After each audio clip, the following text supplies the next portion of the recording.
सबका स्वागत है एक बार फिर से। सबको बहुत बहुत मेरा प्रेम नमन।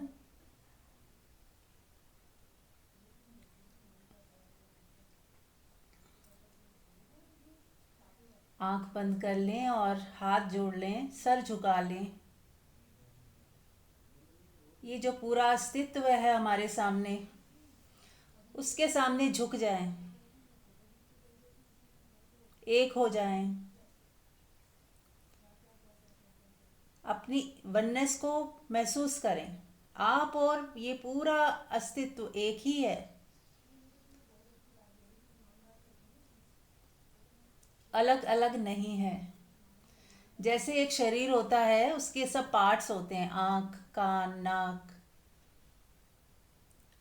तो क्या ये सब अलग अलग हैं या एक ही शरीर के पार्ट हैं? कहीं भी कुछ हो तो सारा शरीर अफेक्टेड होता है। ऐसा नहीं है कि आंख अपने को बचा लेगी या कान बचा लेगा। ऐसे ही हम सब, पूरा यूनिवर्स, सब एक ही है। कहीं कुछ होता है तो सबको असर आता है उसका।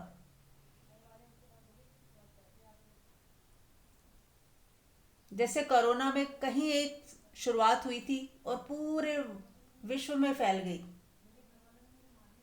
है ना?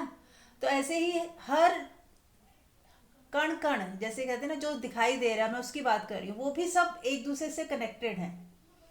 ये जो पूरा संसार हमें दिखाई दे रहा है, हमें लगता है कि कहीं कुछ हो रहा है तो हमें क्या मतलब, हमें क्या लेना देना, पर हर एक चीज का असर हर व्यक्ति पे पड़ता है।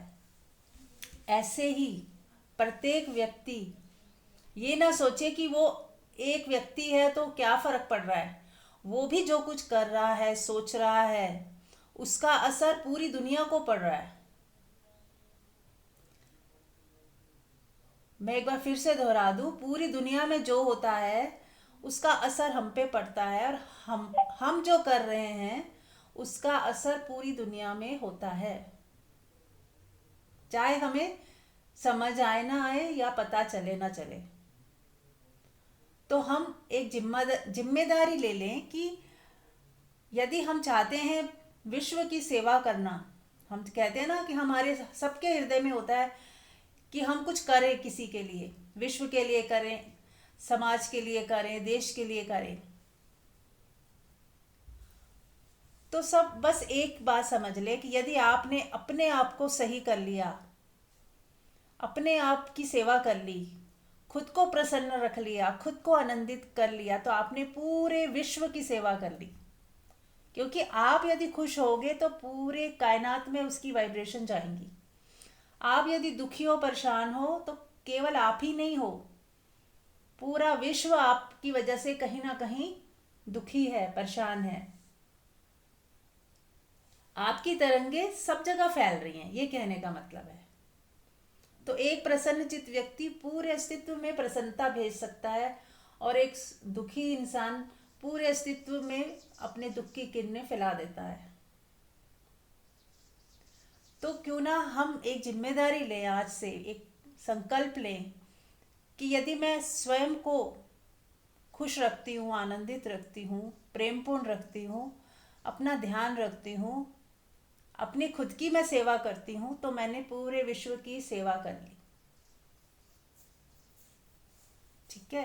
तो ये ना समझें कि बस हम बहुत स्वार्थी हो गए। बहुत सारे प्रश्न ऐसे आते हैं, उठते हैं मन में, कि हम तो बस स्वार्थी हो गए हैं, सिर्फ हम अपना ही ध्यान रख रहे हैं। नहीं, हम सब जुड़े हुए हैं। आप सोचिए, तो यदि हर व्यक्ति अपना अपना ध्यान रख ले तो पूरा विश्व सुखी नहीं हो जाएगा? और फिर जब अपना ध्यान रखने के बाद ऑटोमेटिक ही ऐसा होता है कि एक व्यक्ति जब आनंद से भरा हुआ है, सुख से भरा हुआ है, तो उसकी वाइब्रेशन दूसरे को पहुंचती ही है। ऑटोमेटिक ही दूसरे की सेवा होने लगती है, दूसरे को सुख पहुंचने लगता है, बिना कर्ता भाव के। एक तो कर्ता भाव है कि मुझे समाज की सेवा करनी है, मैं आज से ये करूँगा, आज से मैं वो करता हूँ, और फिर उसके लिए प्रयास करेगा। एक तो कर्ता भाव वाला सेवा है, जिसमें वो संघर्ष भी होगा और वो दुखी भी होगा। क्योंकि वो खुद तो सुखी है नहीं, पर उसे लगता है शायद मैं किसी के काम आ जाऊं, कुछ किसी का भला कर दूं। पर जिस व्यक्ति ने स्वयं का भला नहीं किया वो दूसरे का भला नहीं कर पाएगा। और जिसने स्वयं की सेवा कर ली, स्वयं का भला कर लिया, वो सबका भला कर ही रहा है, वो उसमें शामिल ही है। तो चलिए शुरुआत करते हैं आज के सत्संग की। आप लोग कोई प्रश्न पूछना चाहें तो पूछ सकते हैं।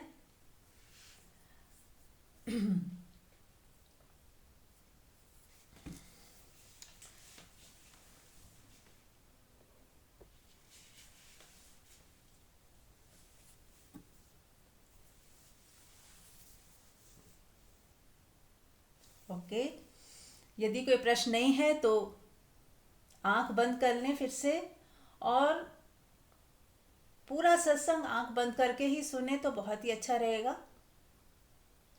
और जब प्रश्न कुछ पूछना है तो अनम्यूट करके पूछ सकते हैं।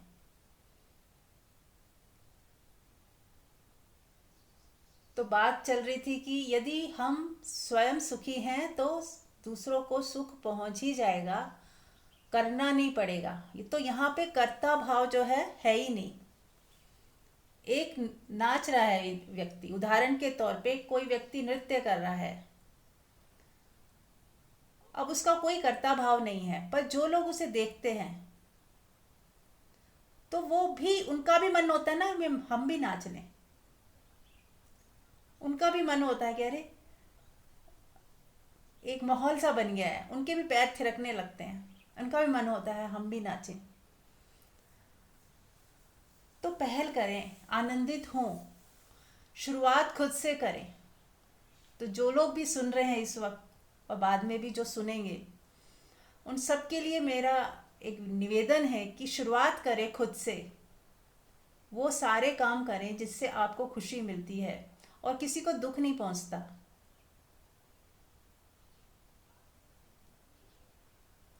कुछ भी ऐसा करें जिसमें करने में ही मज़ा हो, करने में आनंद हो। धन तो कमाते हैं हम, कुछ भी काम है यदि हम धन कमाने के लिए भी करते हैं तो वो भी सुंदर है, क्योंकि वो भी चाहिए, आवश्यकता है। पर कोई ऐसा काम जिसमें कुछ पाना ही नहीं है, सिर्फ करना ही आनंद है।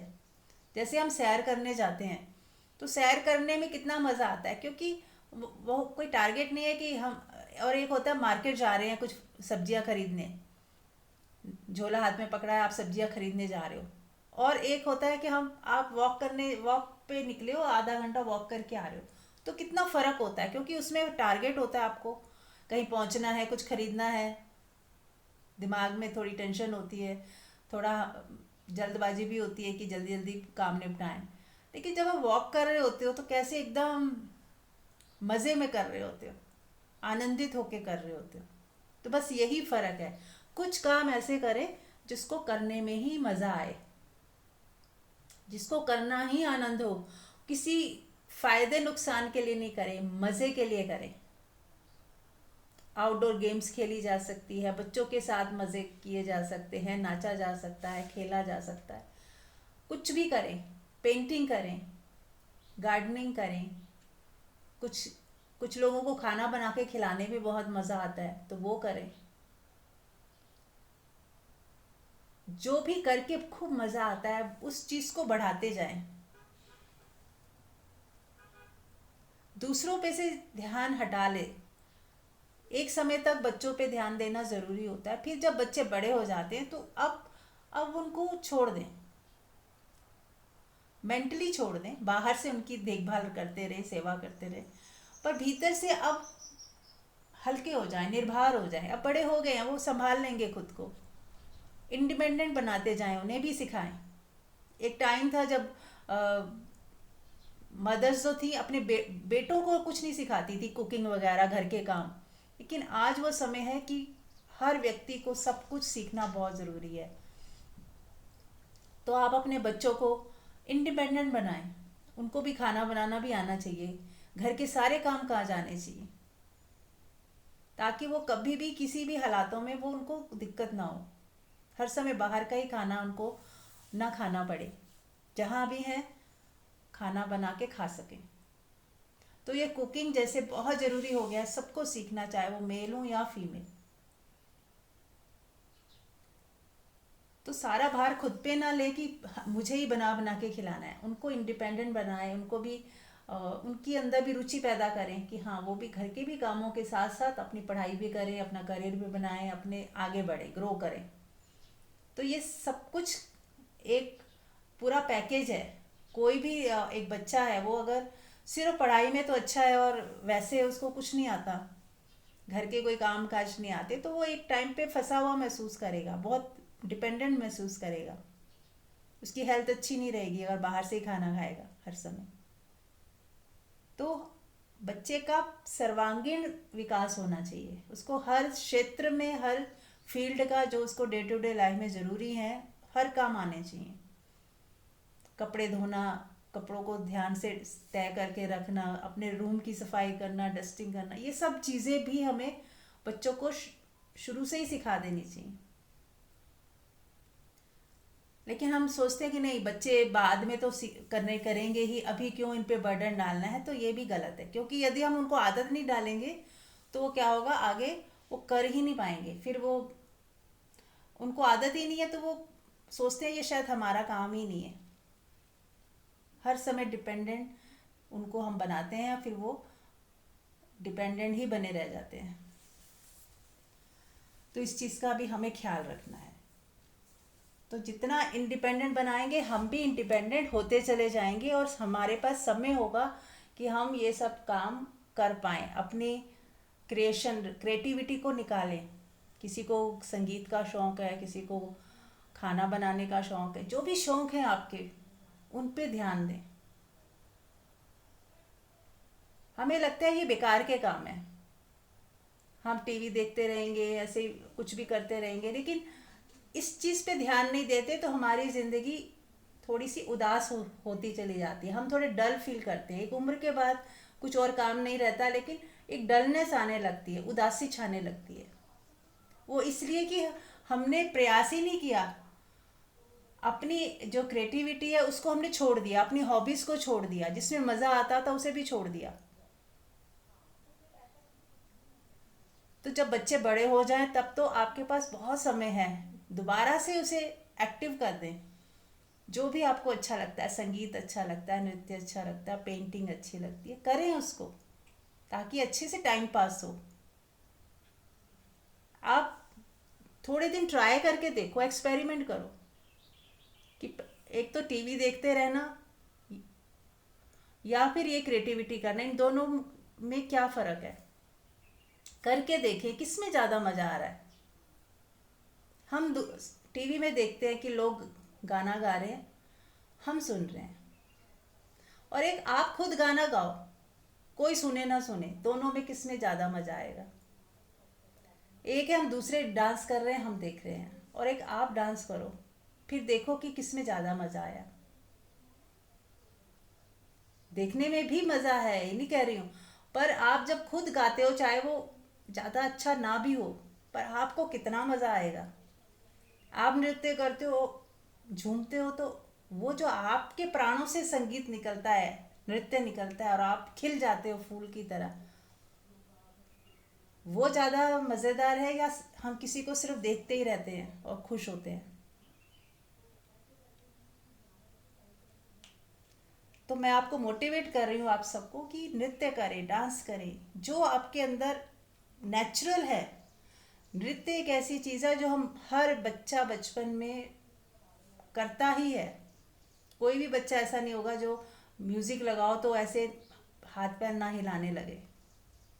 लेकिन बड़े होते होते हम इतने बिजी हो जाते हैं और हमें बताया जाता है कि नहीं, अब तुम बड़े हो गए हो, अब तुम्हें नाचना नहीं है, अब तुम उछल कूद मत करो, ये शोभा नहीं देता।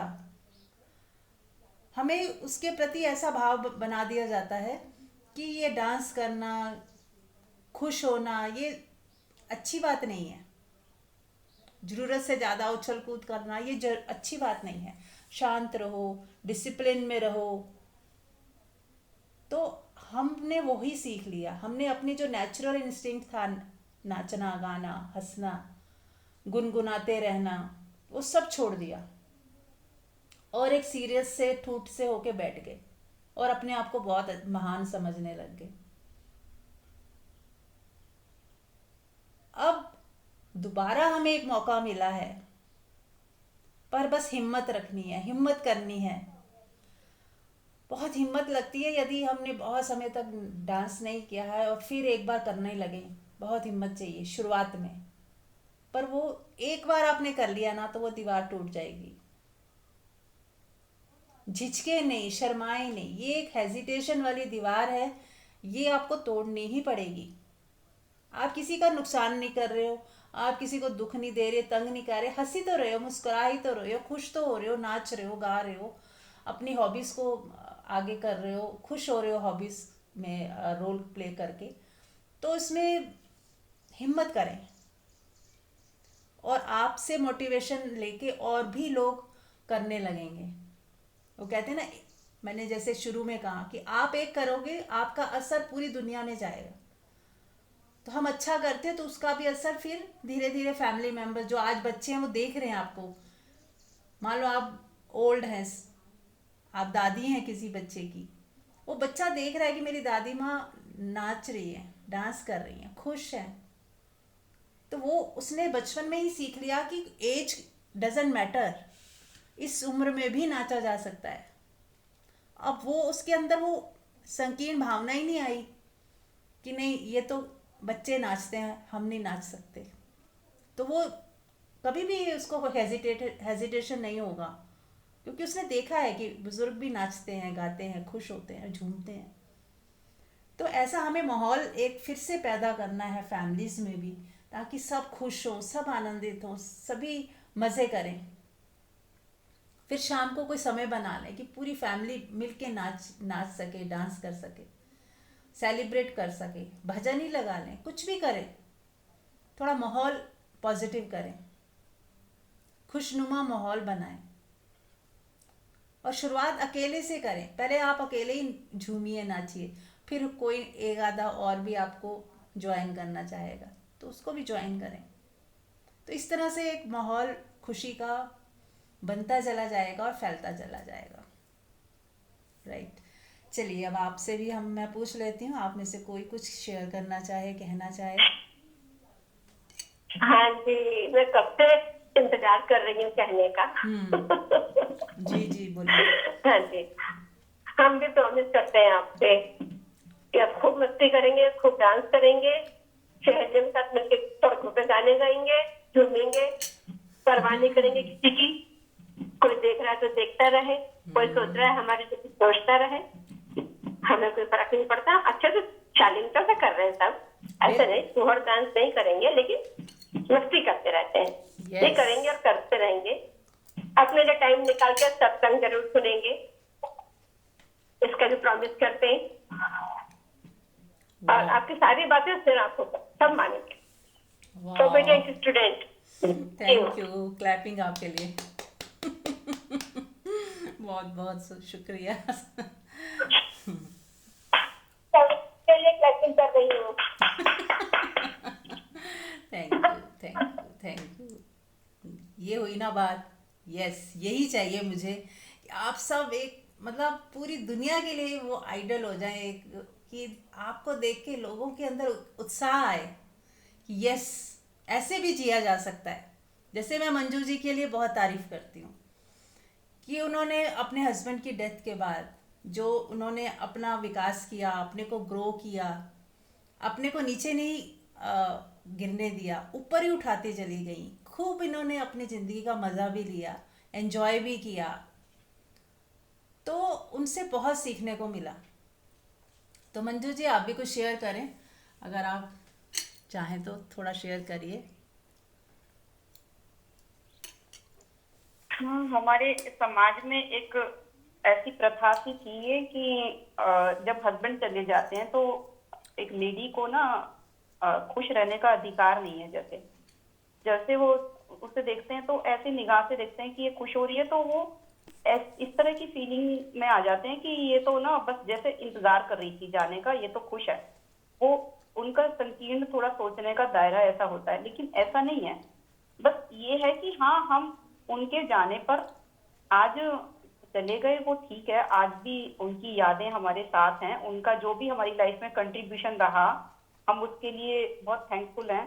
लेकिन ये नहीं है कि जैसे मेरे हस्बैंड थे तो वो चाहते थे कि मैं खुश रहूं, वो हमेशा कॉमेडी सी करते थे, हंसाते थे। मैंने कहा ये क्या बात बोली आपने, तो कहते थे मैं चाहता हूँ कि तू खुश रहे। तो उनके जाने के बाद मैंने खुद से ये प्रॉमिस किया कि मैं खुश रहूंगी। वो जहां भी होंगे, कहीं पे भी वो होंगे, तो वो फील करेंगे कि हाँ मैं खुश हूँ। तो वो मेरी तरफ से, जैसे कहते हैं ना, हमारा सूक्ष्म शरीर हमेशा कहीं ना कहीं होता है, तो मुझे लगता है जो उन सूक्ष्म शरीर जिसे मन कहते हैं, उन तक वो वाइब्रेशन जाएंगी कि हाँ मैं खुश हूँ। तो मैंने अपनी खुशी को कहीं पे भी कम नहीं होने दिया। मैंने डांस क्लासेस ज्वाइन करी, जितना मेरा जो कुछ भी मेरे को ऐसे लगता था कि हाँ मैं इस अपनी हॉबीज को पूरा करने में किसी को नुकसान नहीं पहुंचा रही। मेरी फैमिली में बच्चे हैं, बहुएं हैं, तो उनको पता नहीं कैसा लगता था कैसा नहीं, लेकिन मेरे से उन्होंने कभी कुछ कहा नहीं, पर मैंने अपनी हॉबीज को जिंदा रखा। मुझे शुरू से ही नाचने का या गाने का शौक था, तो मैं अपनी फैमिली में जब गाती हूँ तो ऐसे नहीं सोचती अरे अच्छा तो गा नहीं रही, कोई क्या सोचेगा। मेरा मन है गाने का, मैं कोई बैठा है फैमिली में कुछ भी हो रहा है तो मैं गा लेती हूँ। कहीं मेरा नाचने का मन होता है, मेरे फैमिली के बच्चे वगैरह कोई भी बैठा होता है, वो उठ के नाच लेती हूँ। मैं ये नहीं सोचती कि नहीं नहीं मेरे बच्चे हैं, बेटे हैं, इनके सामने नाचूंगी तो ये क्या कहेंगे कि मम्मी को क्या हो गया, इस उम्र में नाच रही है, या पापा नहीं है तो नाच रही है। मुझे मेरे अंदर ये फीलिंग कभी, ये ऐसी चीजें, ऐसे विचार आते ही नहीं थे। मेरे को ये था कि मैं जैसी अंदर हूँ वैसे बाहर हूँ। ऐसे नहीं है कि मैं बाहर दिखा रही हूँ कि मैं तो देखो अब संकीर्ण कर दिया मैंने अपने आप को, अंदर से मेरा नाचने का मन है तो मैं सप्रेस कर रही हूँ अपने आप को। मैंने हर मोमेंट पे, हर प्लेस पे अपने आप को एक जैसा रखा। मेरे अंदर भाव है नाचने का, करोड़ों की भीड़ है, है, और वहां पे कोई शो ही नहीं कर रहा, तो मैं ही शुरू कर देती हूँ नाचना। फिर मेरे को देख के और लोग भी खड़े हो जाते हैं। तो मुझे ऐसे लगता है कि कितना अच्छा हुआ, कई बहुत सारे लोग थे जो बेचारे नाचना तो चाह रहे थे लेकिन हेजिटेट कर रहे थे, मैंने शुरू कर दिया तो वो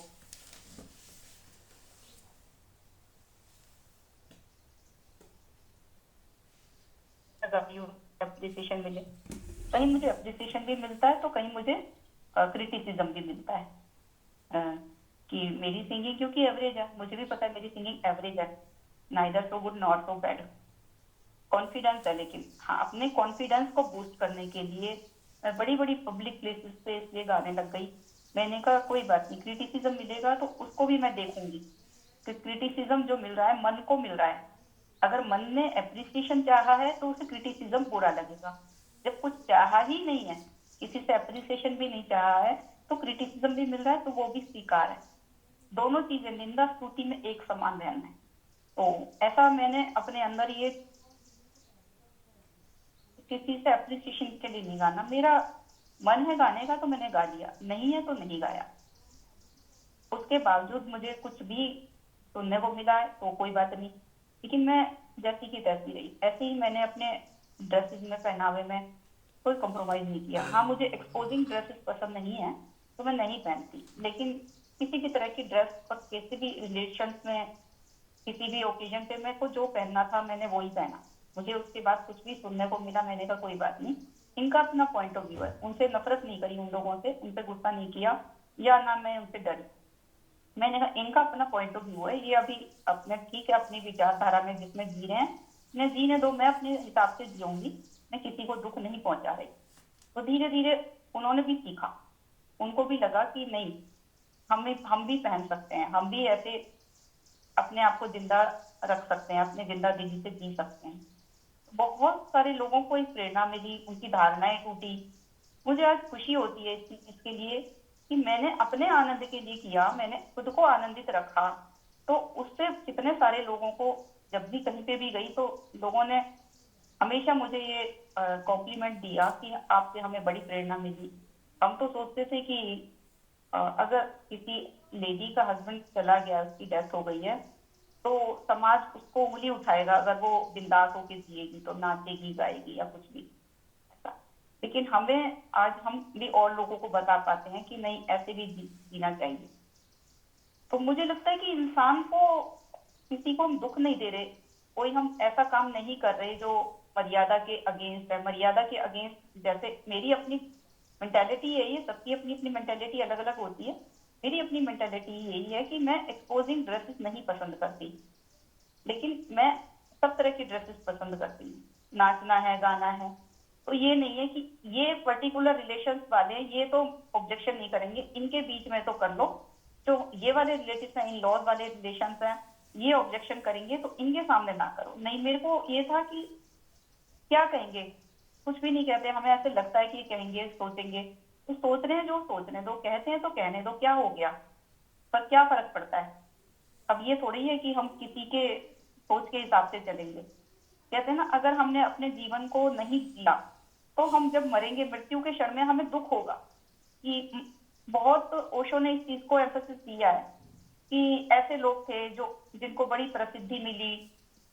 जैसे एक वो किसी के बारे में बताते हैं कि वो कोई डॉक्टर था, वो जब रिटायर हुआ, उसने बहुत बड़ी अपनी फेवर रिटायरमेंट की पार्टी की। तो सबने जब पार्टी में उससे कहा कि वो, उसको देखा वो उदास था, तो वो व्यक्ति जब उदास था तो उससे लोगों ने कहा कि तुम इतने उदास क्यों हो, तुमने इतना अच्छा, एक डॉक्टर तुम रहे हो, तुम्हारा अचीवमेंट इतना अच्छा रहा है, तुम्हें इतने पुरस्कार मिले हैं, और तुम इतने अच्छे सर्जन रहे हो, बेस्ट सर्जन रहे हो इस सिटी के, लेकिन आप उदास क्यों हो।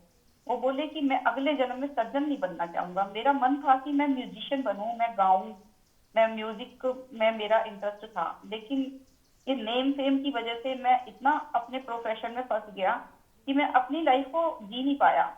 तो मैं नहीं चाहूंगा कि मैं अगले जन्म में डॉक्टर बनूं, सर्जन बनूं। तो एक ये उससे समझ मिलती है, कहानी से हमें ये एक तो प्रेरणा मिलती है कि अपने जीवन में अपने प्रोफेशन को भी करते हुए हम अपनी हॉबीज को जिंदा रख सकते हैं। तो अगर हम अपनी हॉबीज को जिंदा रख के जिएंगे तो जीवन तो हमारा सुंदर होगा ही, बहुत सारे लोगों के लिए प्रेरणादायक भी होगा। सेकेंडली, हमें डेथ के टाइम पे ये एक मलाल नहीं होगा, दुख नहीं होगा, कि रिग्रेट नहीं होगा कि मैंने अपना जीवन जिया नहीं, मैं ऐसा जीना चाहती थी। तो फिर वो हमारे अंदर जो इच्छा हमने दमन कर दी, वो हमारे नेक्स्ट बर्थ का भी कारण बनती है। तो इसलिए अपने जी के जाओ जिंदगी को, जो आपकी इच्छा है वो कर लो। हाँ, आपकी अगर लगता है कि ये मेरा थोड़ा सामाजिक मेरा दायरा है, या मेरा मैं इस चीज को नहीं करना चाहती, जैसे मैंने आपको अपना पॉइंट ऑफ व्यू पर शेयर किया कि मेरे को एक्सपोजिंग ड्रेसेस नहीं पसंद, बाकी मैं ड्रेसेस हर तरह की, तो ऐसे आपका अपना कुछ भी हो सकता है जो आपकी कोशिश नहीं अलाउ करती, आपका मन गवाही नहीं देता, उसे छोड़ के आपका जो मन होता है आपको वो सब करना ही चाहिए। अपनी लाइफ को बिंदास जी के जाओ। मैं तो कहती हूँ, जी लोगे तो कम से कम एक इच्छा जो हमारे अंदर दबी रह जाती है, जो कि हमारा सूक्ष्म शरीर जिससे बनता है, कारण शरीर जो बनता है, वो हमारा कारण शरीर भी गिर जाएगा, और हमारे भय भी खत्म हो जाएंगे। भय खत्म होते हैं तो हमारा जो नाभि चक्र है वो भी इनिशिएट हो जाता है, क्योंकि भय का जो फीमेल्स में सबसे ज्यादा भय जो हमारे समाज ने बैठा दिया है, एक फीमेल को अकेले जाना ठीक नहीं है, उसके साथ कुछ मिसहैपनिंग हो सकती है, या फीमेल्स को ऐसे नहीं करना चाहिए, वो सिर्फ वो सब नहीं करना चाहिए, तो उसके अंदर बहुत सारे भय बैठ जाते हैं। तो वो जो भय होते हैं, डर होते हैं, उनके कारण हमारा जो सोलर प्लेक्सस होता है, मणिपुर चक्र है, वो वीक हो जाता है। तो मणिपुर चक्र जब वीक होता है तो हमारी साधना भी नहीं हो पाती। ये जो संसारी जीवन है, ये हमारा आध्यात्मिक जीवन अलग अलग नहीं है, ये सब कंबाइंड है। जितना जितना हमारा सांसारिक जीवन सुंदर होगा, हमारी आध्यात्मिक यात्रा भी वैसी, स्पिरिचुअल जर्नी भी हमारी वैसी वैसी एनहांस होगी, उससे उसका इन्फ्लुएंस आएगा ही। हम जब ये सारी चीजें करते हैं पब्लिकली, हम शर्म नहीं कर रहे कहीं पे, हमारे अंदर कोई भय नहीं है, हमें क्रिटिसिज्म की भी परवाह नहीं है, तो हमारे अंदर के जब भय खत्म होते हैं तो हमारा नाभि चक्र है, जो हमारा मणिपुर चक्र है, वो भी एक्टिवेट होता है, वहां पे ऊर्जा आती है। कहते हैं जो नाभि चक्र है हमारा, वो हमारा लाइफ का वो है, जीवन का केंद्र है। जैसे नाभि से बच्चा माँ के गर्भ से जुड़ा होता है कॉर्ड के द्वारा, ऐसे ही हम नाभि से ही परमात्मा से जुड़े हैं। तो ये संसारी जीवन हम अच्छे से जीते हैं तो ऑटोमेटिकली हमारा ये नाभि चक्र जब एक्टिवेट होता है तो माँ प्रकृति है जो हमारा ध्यान रखती है, हम प्रकृति से भी जुड़ जाते हैं, परमात्मा से भी जुड़ जाते हैं। बहुत सारे इस चीजों के इम्पैक्ट आते हैं, जैसे वाइसे वर्षा कह सकते हैं कि फिर वही कंक्लूजन यही आता है कि संसारी जीवन और आध्यात्मिक जीवन कुछ अलग अलग नहीं है। ऐसा नहीं है कि संसार में जीने से अलग तरीके से हम जिएंगे तो आध्यात्मिक जीवन में क्या है, हमें कुछ छोड़ना पड़ेगा, हमें कुछ नियम अपनाने पड़ेंगे, ऐसा कुछ भी नहीं है। ये सब आपस में कनेक्टेड ही है एक दूसरे से। आध्यात्मिक जीवन हमारा अच्छा है, हमारी आध्यात्मिक यात्रा अच्छी है, हम मेडिटेशन करते हैं, हम सत्संग सुनते हैं, अपने साथ रहना सीखते हैं, अकेले रहने से डरते नहीं है, तो हमारा बाहरी जीवन सुंदर हो जाता है, क्योंकि अब हमारी डिपेंडेंसी खत्म हो गई बाहरी लोगों पे। अब हमारे अंदर भय ही नहीं है, हम अकेले कैसे रहेंगे, हम अकेले या जर्नी कैसे करेंगे, हमें कोई छोड़ के आएगा नहीं आएगा, कोई हमारे लिए क्या सोचेगा, परिवार हमारा साथ देगा नहीं देगा, तो हमारी डिपेंडेंसी खत्म हो गई। और अगर हम संसार को अच्छे से जी रहे हैं, अपनी हॉबीज को कंप्लीट कर रहे हैं और भय मुक्त होकर कहीं पे भी घूम रहे हैं, अपनी आध्यात्मिक यात्रा भी फिर उसके साथ ही हमारी अच्छी होती चली जाएगी। तो ये दोनों चीजें कंट्राडिक्टिंग नहीं है, कॉम्प्लीमेंट्री है। कॉम्प्लीमेंट्री का मतलब होता है एक दूसरे पे इंटरडिपेंडेंट है, ये कंप्लीट करती है, हमारा एक पैकेज है एक तरह से, संसारी जीवन और आध्यात्मिक जीवन। Thank you so much. बहुत ही सुंदर मंजू जी, बहुत मज़ा आ गया सुन के आपका एक्सपीरियंस और आपके विचार। किसी को कुछ शेयर करना है, कुछ पूछना है या बताना है?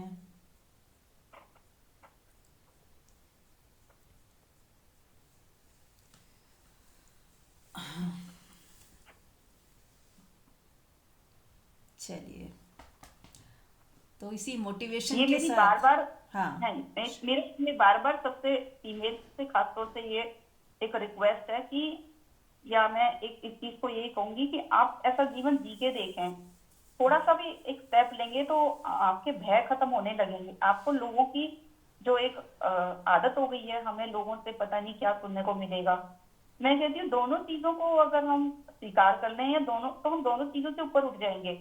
अब हमारे को अगर एप्रिसिएशन की चाह नहीं है तो फिर हम क्रिटिसिज्म की भी परवाह नहीं करेंगे, और क्रिटिसिज्म से भी हम नहीं डर रहे तो हमें एप्रिसिएशन भी नहीं चाहिए। और कुछ भी हम पहन रहे हैं तो पहनने के बाद, अपने शौक पूरे करने के बाद एक समय ऐसे आएगा कि हमारे शौक अपने आप, हॉबीज जो हैं वो अपने आप ही हमारे अंदर एक ऐसी तृप्ति सी महसूस होने लगेगी, फिर हमारी इन बाहरी चीजों पे कोई डिपेंडेंसी नहीं होगी कि हम कहीं घूमने जाएं, कि हम कुछ स्वादिष्ट खाएं, कहीं हम होटल में जाएं, किसी फ्रेंड से गॉसिप करें, या हम बहुत अच्छे ऐसे कपड़े पहने किसी को इम्प्रेस करने के लिए। क्योंकि हम बहुत चीजों का संग्रह करते हैं लोगों को इम्प्रेस करने के लिए, हम ड्रेसेस ऐसी पहनते हैं, तो उस पे भी, वहां पे भी हमें थोड़ा सा सावधान रहना होगा कि इससे हमारी जो वृत्ति है वो संग्रह की हो जाती है, कलेक्शन की हो जाती है कि मेरे पास बहुत सारे, मैं अपनी हॉबीज तो पूरी कर रही हूँ, अब मैं मटेरियलिस्टिक चीजों में इतनी फंस गई हूँ, मेरे पास बहुत सारे कपड़े हों, बहुत सारे वेराइटीज हर चीज की हों, चप्पल जूतों की हों, पर्सेस की हों, तो हम इन वेराइटीज के चक्कर में, लोगों को इम्प्रेस करने के चक्कर में भी ज्यादा ना पड़ जाएं, उससे भी क्या है हमारा फिर नुकसान हो जाएगा। अब फिर हमारी वृत्ति कलेक्शन की हो जाएगी, इकट्ठा करने की, संग्रह की हो जाएगी। और संग्रह करना एक मुझे लगता है उसका लक्षण है, जो व्यक्ति प्रेमपूर्ण नहीं होता ना, वो व्यक्ति ही इनसिक्योरिटी में रहता है, वो संग्रह बहुत ज्यादा करता है। और इनसिक्योरिटी में जितना रहेगा, जितना संग्रह करेगा, तो वो संग्रह करते करते फिर उसके अंदर नई इनसिक्योरिटी पैदा हो जाएगी, अब ये मेरे से चला ही ना जाए, मेरा कम ना हो जाए। जैसे बॉलीवुड में एक्टर एक्ट्रेसेस होते हैं, जो भी वहाँ के आर्टिस्ट होते हैं, आप देखेंगे कि वो लोग बहुत इजीली डिप्रेशन में जाते हैं। क्यों जाते हैं?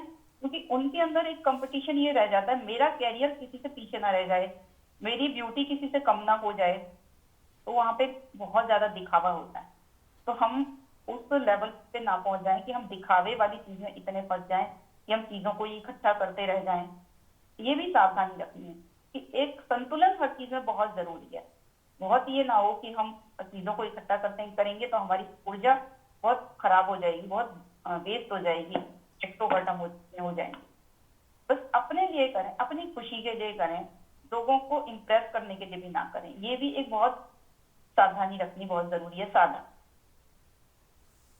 ठीक है, थैंक यू जी, बहुत बहुत बहुत धन्यवाद मंजू जी। और कोई? प्रणाम मीरा जी। हाँ जी, प्रणाम। जो मंजू कह रही है वो मैं तो खुद यही कर रही हूँ, तो कि किसी को इम्प्रेस नहीं करना और अपने लिए जीना और अपनी लाइफ में जीने की मतलब जितना भी कोशिश होती है अपने लिए जीना और अपने लिए ही पहनना और अपने लिए ही खाना। अभी मेरे हस्बैंड बाहर गए हुए थे, तो मैं पहले खाना बनाती थी, नहीं बनाती थी, तो अब की बार मैंने वो सब चीज बना के खाई जो मेरा मन होता था अकेले बना के खाने को। तो मैंने कुछ दिन वो बिल्कुल अकेली रही थी मैं, एक हफ्ते के आसपास। तो मैंने सब कुछ वो ही यूज किया जो मेरा मन होता है, अंदर से मन करता था मैं वो ही सब कुछ करती रहती थी। तो पूरा दिन कहाँ निकल गया पता ही नहीं चलता था कि मैं अकेली हूँ या दो हैं। तो पूरा दिन हैप्पी हैप्पी रहता था मन। वाह। तो इसका बहुत फर्क पड़ता है। और एक हेडेक हो रहा था मेरे 2-3 दिन से, तो रात को मैंने, ये अलग टॉपिक है वैसे, मैं बता रही हूँ कि मैंने रात को हेडेक काफी हो रहा था। तो मेरी आंख खुल गई, इतना हेडेक था मुझे। तो मैंने फिर वो परमात्मा से और ब्रह्मांड से विजुलाइज किया कि शक्तियां आके मेरे हेड, मतलब मेरे ये हेड को वो पावर दें, अच्छी पावर दें, शक्ति दें। तो मैंने देखा कि मुझे पता ही नहीं चला मुझे कब नींद आ गई और मैं सुबह उठी इतनी फ्रेश थी कि लग ही नहीं रहा था कि मुझे हेडेक था भी कहीं। तो मैं ये अपना एक्सपीरियंस शेयर कर रही हूँ। Thank you. वेरी नाइस, बहुत ही सुंदर। देखिए, ये होता है प्रैक्टिकल, जब आप कुछ करते हो ना तो पता चलता है कि हीलिंग पावर्स जो हैं, अगर हम ब्रह्मांड से वो शक्तियों को अपनी तरफ बुलाते हैं तो वो आती हैं। पूरा ब्रह्मांड शक्तियों से भरा हुआ है। यदि हम हीलिंग करना चाहते हैं स्वयं की, तो बस एक आप इंटेंशन रखो कि वो हीलिंग पावर आ रही है और उसको हील कर रही है, और उसको हील होता हुआ देखो। कितना सिंपल है। और ये सबको आनी चाहिए ये वाली टेक्निक। सुनीता जी म्यूट कर लें, कुछ कहना नहीं है तो।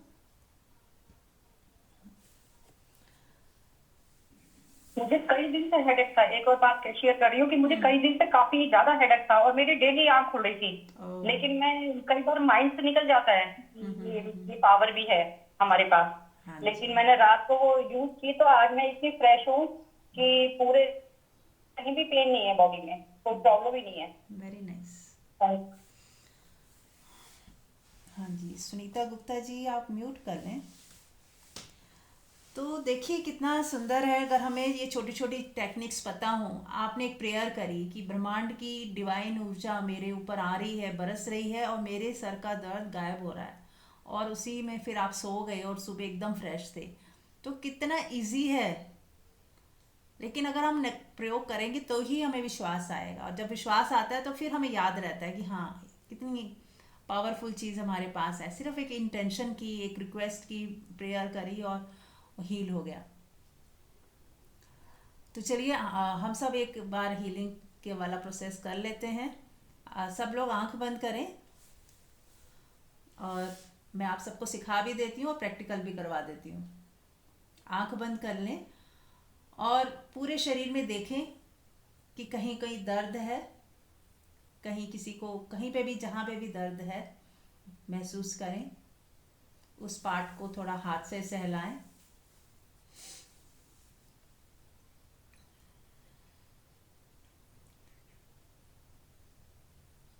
और सबसे पहले हम होपोनोपोनो की एक प्रेयर करेंगे, उस पार्ट को सहलाते हुए, उसको महसूस करते हुए प्यार से बोलेंगे, आई am sorry, please forgive me, thank you, I love you. I am sorry, please forgive me, thank you, I love you. I am sorry, please forgive me, thank you, I love you. मन ही मन बोलते जाएं। हम sorry क्यों बोल रहे हैं? क्योंकि कहीं ना कहीं कुछ चूक हुई है हमसे, कोई गलती हुई है, इसीलिए वो दर्द आया है। चाहे वो हमने इमोशनल लेवल पे नेगेटिव सोचा है, कुछ भी हमने दबाया है, सप्रेस किया है, या उस जगह को उतना प्यार नहीं दिया है, उतना उसकी केयर नहीं की है।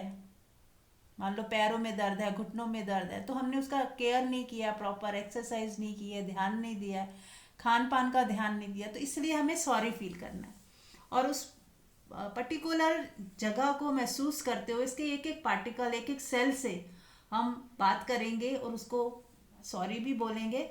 और फिर देखें कि अब वो सेल मुस्कुरा रहे हैं, अब वो सेल जो है खुश हैं, आपका प्यार, आपका जो आपने उस पर ध्यान दिया, वो खुश हैं। अब देखें कि वो एक एक सेल जो है उस दर्द जहाँ पे हो रही है वहाँ का एक एक सेल अब खुश है, मुस्कुरा रहा है। और आप मुस्कुराते हुए फील करें उन्हें, उन सारे सेल्स को। I am sorry, please forgive me, thank you, I love you. सच्चे हृदय से बोले I love you, I love you, I love you. अब महसूस करें कि ब्रह्मांड से एक divine energy, divine healing power violet colour की या गोल्डन कलर की, कोई भी आप कलर, गोल्डन जैसा सूरज की धूप का कलर होता है वैसा एक गोल्डन कलर की डिवाइन हीलिंग पावर आ रही है। और आप उनसे आने की रिक्वेस्ट करें हाथ जोड़ के कि हे ब्रह्मांडीय divine healing power, please come and heal, please come and heal, please come and heal. तो देखें, विजुअलाइज करें कि वो ब्रह्मांडीय ऊर्जा आ रही है और आपके उस पार्ट में पड़ रही है, एक शॉवर हो रहा है और आपकी वो दर्द ठीक हो रही है।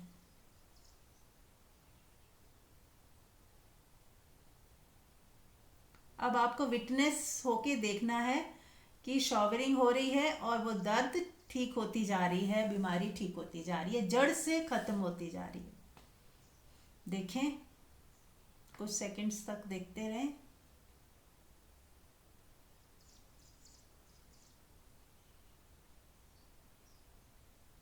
मन ही मन बोलते जाएं thank you, thank you, thank you.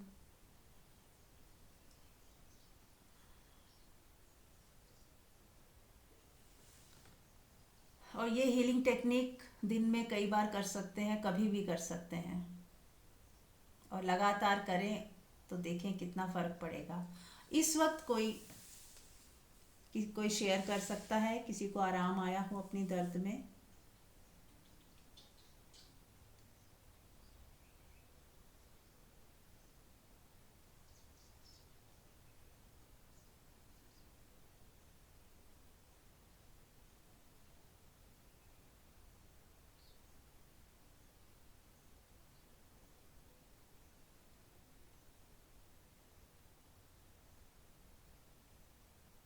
महसूस करते जाएं गोल्डन लाइट आपके ऊपर पूरे शरीर पे पड़ रही है, और उस पर्टिकुलर एरिया में तो पड़ ही रही है, और पूरा शरीर भी आपका पूरा शरीर डिवाइन ऊर्जा से नहा रहा है। जैसे एक एक सेल तरोताज़ा होता जा रहा है, पूरा शरीर आपका ब्रह्मांडीय ऊर्जा से, उस लाइट से भरता जा रहा है, भरता जा रहा है, भरता जा रहा है।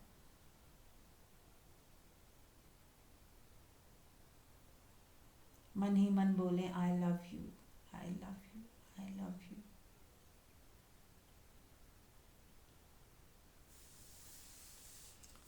देखें कैसा फील हो रहा है।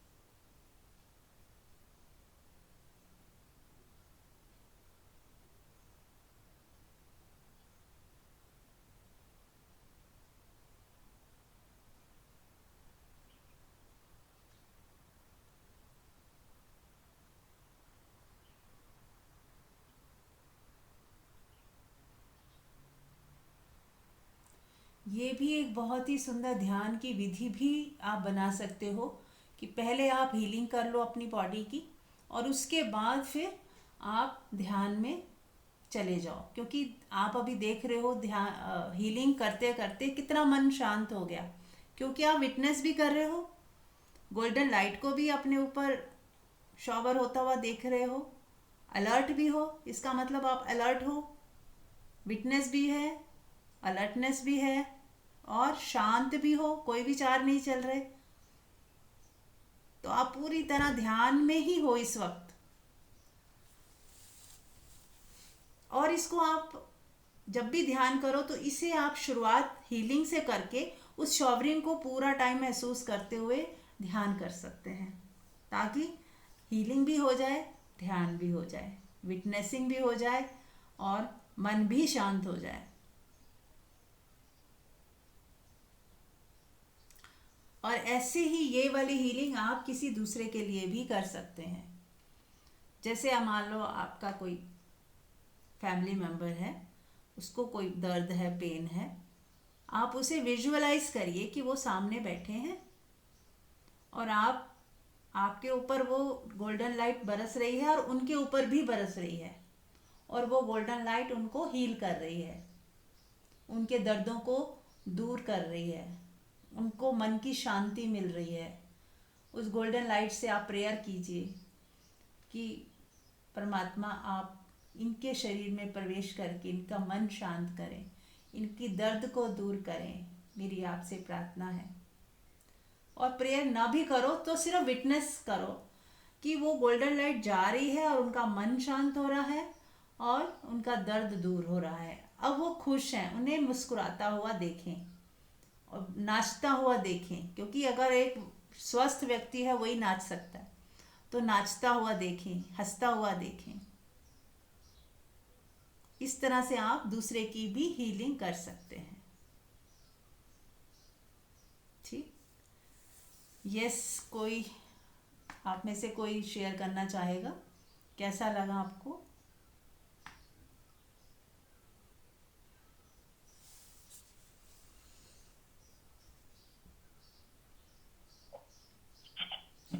हाँ जी मीरा जी, हाँ जी, अच्छा लगा, एकदम रिलैक्स फील हुआ ओके, वेरी नाइस। और शरीर को हिला के देखा तो जो पहले अकड़न जकड़न थी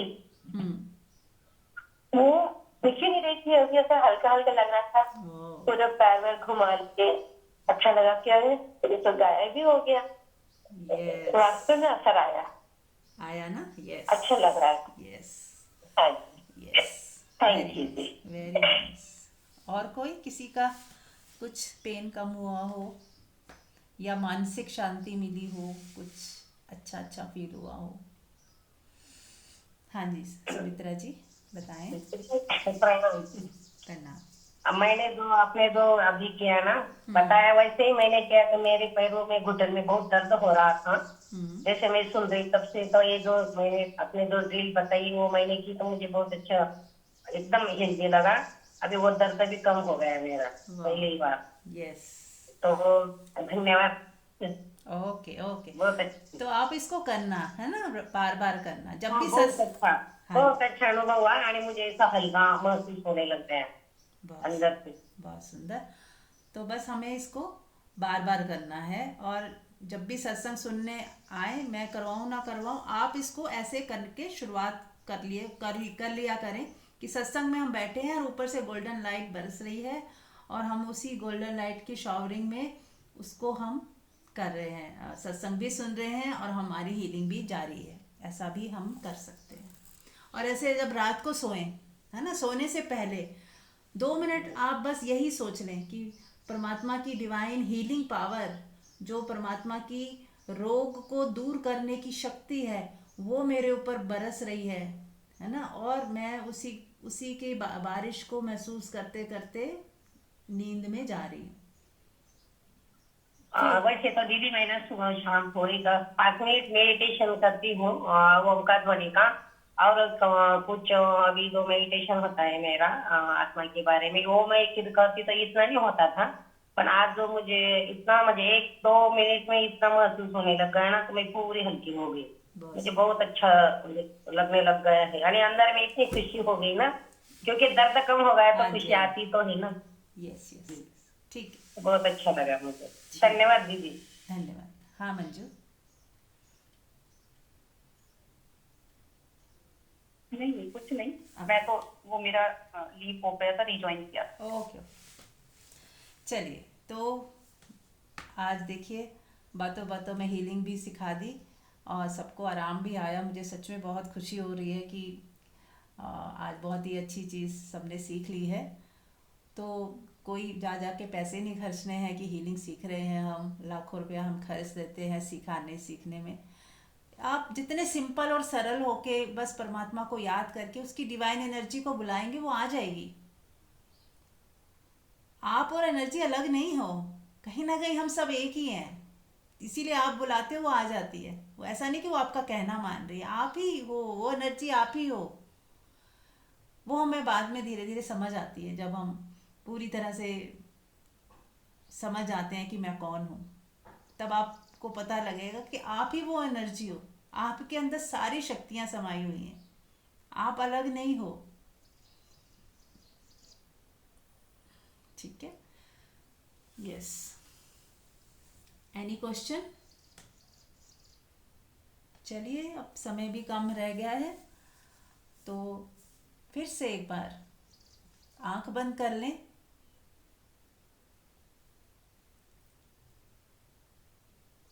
और परमात्मा की डिवाइन एनर्जी को फिर से एक बार महसूस करेंगे शॉवरिंग होता हुआ। अब आप शॉवरिंग महसूस करें कि पूरा कमरा जो जिसमें आप बैठे हो, पूरा कमरा उस गोल्डन लाइट से भर चुका है, भर रहा है। और सच में है, वहाँ पे वो लाइट वहाँ पे है, चाहे आपको पता चल रहा है या नहीं, हर समय वो शॉवरिंग हो रही है। इसीलिए तो हम कनेक्ट हो जाते हैं। अगर वो हो ही ना तो हमारे कहने से थोड़ी हो जाएगा। सच में ही गोल्डन लाइट डिवाइन एनर्जी पूरे ब्रह्मांड में फैली हुई है, पर हमारा कनेक्शन नहीं होता। जब हम याद करते हैं, सोचते हैं, तो हमारा कनेक्शन जुड़ जाता है और हम उसे फील कर पाते हैं, उसको ले पाते हैं अपने अंदर, और तो हमें रिजल्ट आ जाते हैं। ठीक है, तो महसूस करें कि पूरा कमरा आपका गोल्डन लाइट से भरा हुआ है। पूरा घर भी आप विजुलाइज कर सकते हैं कि जितने भी रूम हैं आपके, पूरे घर को देखें कि पूरे घर का एक एक कोना उस गोल्डन लाइट से भर रहा है, और पूरी आपके घर की एनर्जी जो है पवित्र हो रही है, प्योर हो रही है। और उस घर के अंदर जो भी लोग हैं, आपके फैमिली मेंबर्स हैं, वो सब भी उस शॉवरिंग से नहा रहे हैं, वो शॉवरिंग सब पे पड़ रही है। पूरा घर का वास्तु जो है बिल्कुल परफेक्ट हो गया है, अब कहीं कोई भी नेगेटिविटी नहीं है। आपके बच्चे भी उसी गोल्डन लाइट के घेरे में बहुत अच्छा फील कर रहे हैं, आनंदित फील कर रहे हैं। पूरा आपका घर स्वर्ग जैसा हो गया है, जैसे मानो स्वर्ग धरती पे उतर आया हो, तो वो स्वर्ग आपके घर में उतर आया। अब आप बहुत अच्छा फील कर रहे हो।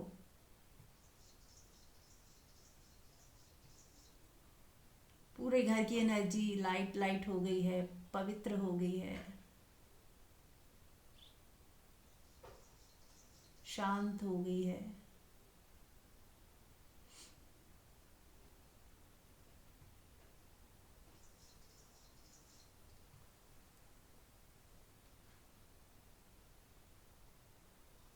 मन ही मन बोलते जाएं, thank you, thank you, thank you. हाथ जोड़ लें, उस एनर्जी को प्रणाम करें और अपने घर में आने के लिए धन्यवाद बोलें कि हे परमात्मा, हे डिवाइन एनर्जी, हे डिवाइन हीलिंग पावर, आप मेरे घर में आपने प्रवेश किया, मेरे पूरे घर को आपने पवित्र किया, उसके लिए बहुत बहुत धन्यवाद, बहुत बहुत धन्यवाद।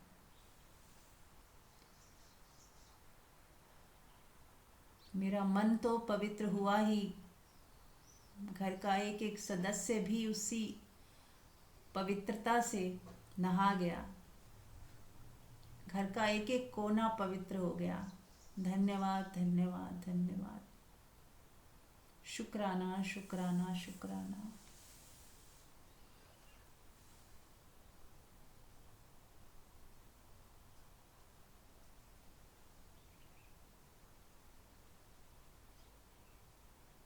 महसूस करें, उस शॉवरिंग को महसूस करें लगातार,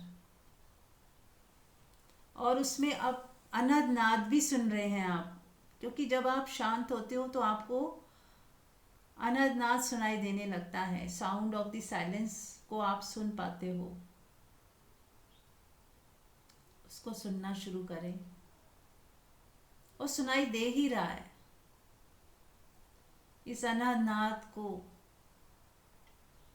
परमात्मा की आवाज, जैसे कृष्ण की बांसुरी बज रही हो, शिव जी का डमरू बज रहा हो। ये सब प्रतीक क्यों दिए गए? शिव जी का डमरू, कृष्ण की बांसुरी, क्योंकि ये पूरा अस्तित्व ही कृष्ण है और ये अनहद उसकी बांसुरी है जो बज रही है। ऐसे ये पूरा अस्तित्व शिव स्वरूप है और अनहद उसका डमरू है जो बज रहा है। बहुत श्रद्धा प्रेम से सुने।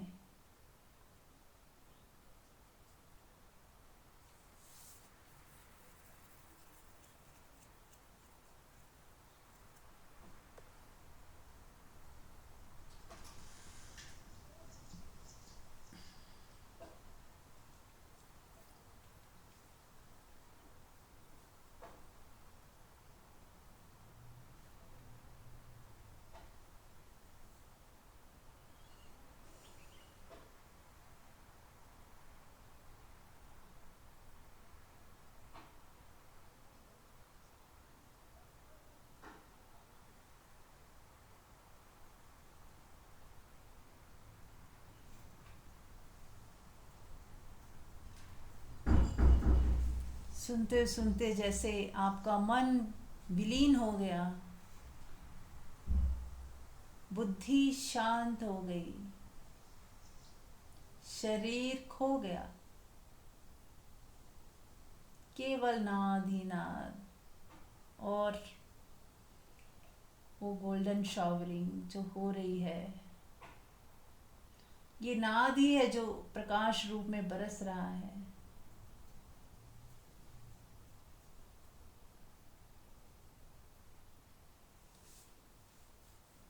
हर जगह इसी का ही नूर है, इसी की ही आवाज है, अनहद नाद जो गूंज रहा है चारों तरफ, कण कण में।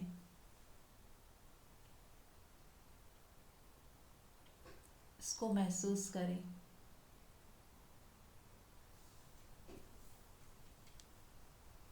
और सुनते सुनते सुनते खो जाएं, विलीन हो जाएं, छोड़ दें परमात्मा के चरणों में, सब कुछ छोड़ दें। तेरी मर्जी पूरी हो, तेरी मर्जी पूरी हो। Thank you.